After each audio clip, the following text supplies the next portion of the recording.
Let us begin. You and I have shared some very sweet memories with which we may cradle in a blanket and talk about near the slow-roasting fire, but all those tiny tidbits are like the tasty spices that keep a game from tasting and looking bad. But the experience itself, the cooking process, has to be enjoyable as well. There's a rule in game theory which I like to label the bigger isn't better rule, which can coexist with the less is more rule of last episode if you wanted to.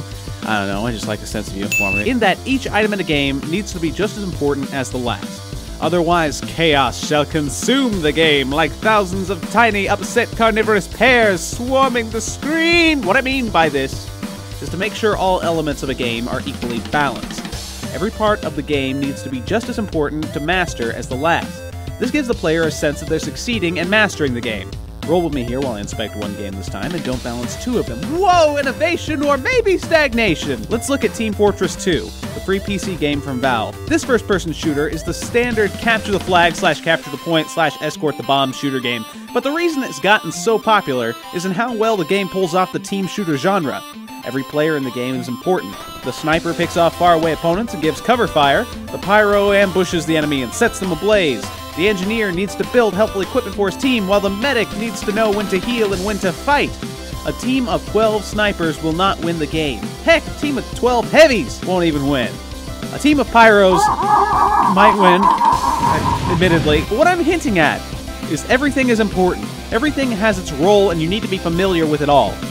The game even has a near-endless list of weapons that you can choose from. A whip, to a space bazooka, to a trophy, to a fish, all the way to a jar of urine. But every weapon has a purpose. Even choosing the stock weapons you start the game with is as good a strategy as going with these other weapons. Everything's balanced. What would happen if I handed the soldier character the Mega Nuke Bazooka of almighty killing? Boom! Everybody uses it. It's so big and cool. Bigger isn't better. All those other weapons are now officially pointless. And those of us that have played any RPG game in recent history has to know what I'm talking about with these pointless weapons. Ever gotten to the point where you're spamming the battles full of super powerful mega moves while you've still got the previous 9 levels of that same move that you learned earlier in the game in your pocket being useless? That's not... That's not... I'm dying. That's not balanced.